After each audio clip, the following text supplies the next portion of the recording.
Today, I'm going to be showing you how you can mass produce your Christmas tags by creating an assembly line of getting your products together, putting the tags together quick and easy, plus adding a nice sparkling touch.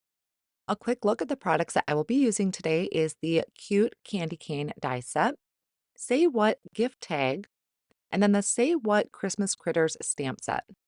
The cardstock colors I'm using is white, algae, tomato, and ballet slippers, and also paper bag not shown.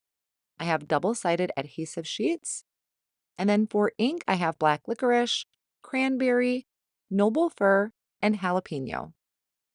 To add that sparkling finish to my tags, I'm going to be using the Lawn Fawn Chunky Glitter. I will be attaching my projects with my glue tube, and then to attach the chunky glitter, I have the clear glaze pen. For the tie at the top, I will be using the red hemp twine.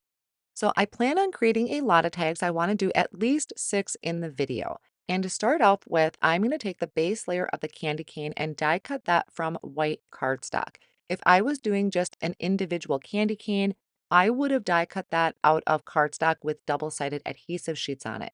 But the reason I'm putting the double-sided adhesive on the back of my colored cardstock is this is going to help all of the small pieces of the candy canes stay in place, which is going to be a lot easier for me when it comes to assembly. Each of these cardstock panels is cut to 4¼ by 5½, so I did it to the ballet slipper, the tomato cardstock, and also another piece of white cardstock. Then I'm going to take the outline piece of each candy cane that's facing the different directions, and I'm going to die cut that. I'm going to take a craft pick and just kind of poke out those areas. I want to try and keep everything on that sheet as much as possible. Now, with the white cardstock, I really only need the outline. Of course, you can save all the stripes of the candy cane if you want to create more variations, but I really only want the white outline at this point.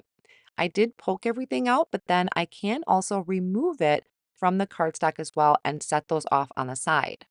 I'm doing at least 6 tags here for you in the video, so I'm going to start by placing my outline on that white base that I created. Keep in mind that the outline has the double-sided adhesive on the back of it.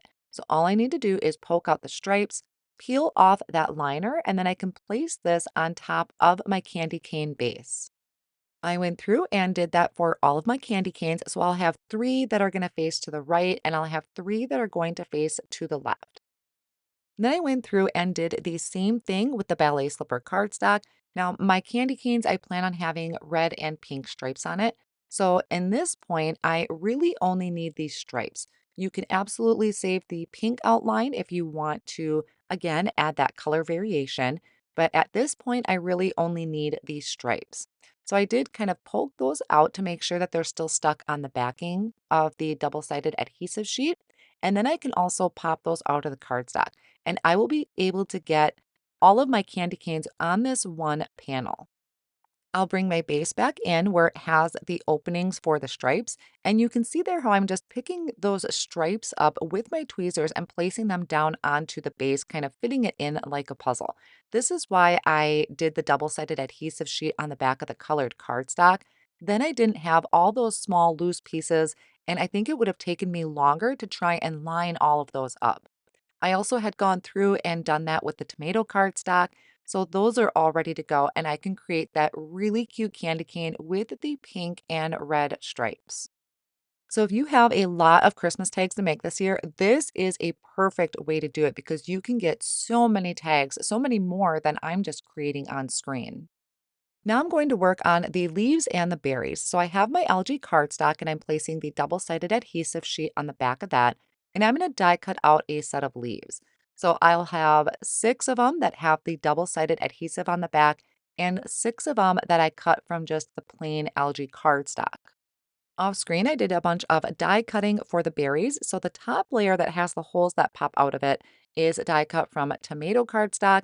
And then the bottom layer is going to be cranberry. So it's going to have a little bit darker center to my berries. But I want to be able to add some dimension to this. So I am taking my cranberry ink and I have just a silicone mat here, a craft mat that's kind of holding it in place a little bit. It has a little bit of stick to it. And I'm going around the edges of my berries with a small blending brush. And I also have been liking using my craft pick to kind of hold things in place. As I mentioned earlier, I had die cut out my leaves, one from the Algae cardstock that does not have a backing on it, and one that does have the double-sided. It just made it a little quicker when I was adhering these together. I wanted my leaves to have a little bit more stability behind them. So that is why I layered them up and just went quicker using the double-sided adhesive sheets. I'm also going to add some contrast to this as well. I start out with the jalapeno ink, kind of coming in from the base of the leaves and blending my way out towards the edges. Once I got that base layer down, I came in with noble fir to really add that stark contrast. And so I have a variation of green color here going from the algae cardstock on the tip to that darker shade towards the bottom. I have 6 tags cut out, so I did 6 in white, and I'm also doing 6 in paper bags. So my tags are gonna be doubled up. I can then do an assembly line of stamping. So I brought out the paper bag tag and I actually flipped it. So this is the back of that paper bag tag that I die cut. I'm adding the to and from to the back of it. So once I have those lined up straight, I can pick that up with the door of the Misti. And then I'm going to ink this up in black licorice ink. And I'm going to stamp it down twice to make sure that that is a nice crisp impression. So since I have my stamps in my Misti already and it's set up, I can go through and stamp the remaining back of the tags. Then for the white, I have this flipped so it's facing up, which means the stitching is facing up on these tags. And I am going to add a sentiment. Now, I did do my candy canes. Some are facing different directions. So this one, I am putting the sentiment on the right-hand side and I went vertical with it. I thought that was a unique look to the tags. And also it just fit perfectly with my candy canes. So I did 3 that way. And then I'm going to come in with another smaller sentiment and I'm going to place that on the left-hand side, kind of up in the middle there so that it is out of the way of the candy cane, and I can stamp 3 of those. You can see by using this assembly line process of creating tags, it really goes quick. Now I can start adhering my candy cane to the front of the tags. So this is where I have the sentiment kind of on the left-hand side. So I'm bringing in the candy cane that's going to be facing that direction. I am going to pop up all of my candy canes with some thin foam squares and just place it on the front of the tag so my sentiment is showing. And I'll repeat those same steps for the other tag where the sentiment is on the right-hand side, and I can flip my candy cane or use the other candy cane to have that tucked in there. So I went through and did that for all of my other tags. Now I can start putting together the holly. So I am adding a little bit of liquid glue to the base of the leaves and then adding in my berries right on top. The glue tube, the liquid glue is really good and it'll secure everything together really well. And once I have all of those leaves put together, I'm going to add them to my candy canes. Then I'm going to come in and do that red hemp twine. I did not measure out exactly how much I used. I kind of eyeballed it. When I was trimming it, I just made sure I gave myself enough room to be able to tie a knot. I do end up trimming off quite a bit. So once I trimmed that out, I'll say maybe 8 inches, maybe 10 inches. And then I fed it through both holes of the tag.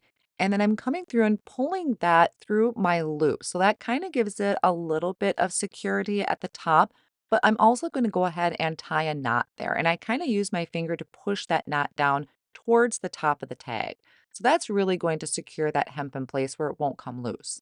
Then I can go through and trim off any of the excess. Depends on how long you want your string to be at the top. Now, to really jazz these up, I am going to be taking some of the clear glaze and I'm adding that to one side of the leaves. I'm going to do a couple of them at one time because this does take a while to dry. So you do have some time in here to do multiples at once. I'm going to sprinkle on the chunky glitter, tap off that excess, and now all of my leaves are going to have this beautiful sparkly shine and almost kind of looks like snow sitting on the edge of the leaves. If you didn't wanna use the glitter, that would totally be okay. These tags are super cute just on their own with the candy cane. And then one last finishing touch that I wanted to do is adding some white gel highlights to the candy cane. So I am going on the outer edge of the candy cane and adding that to each of the stripes. Again, not necessary, but it just gives everything kind of a nice finished touch and adds that little bit of shine to the candy cane. So I went through, did that for all of my candy canes, and now I'll give you a close-up look at that gorgeous sparkle that that chunky glitter provides. I often forget that I have it, but wow, it adds so much to your projects and really comes in handy during the holiday season. So these are tags that I'm probably going to save and add to teacher gifts. I think they are going to look adorable on a gift bag, maybe a gift bag that actually has a candy cane stripes on it, or even a gift bag that is in that paper bag color. I hope you enjoyed today's video and found inspiration in ways that you can mass produce your Christmas tags this year. All of my supplies will be listed down below in the video description and over on my blog. Thank you so much for joining me today.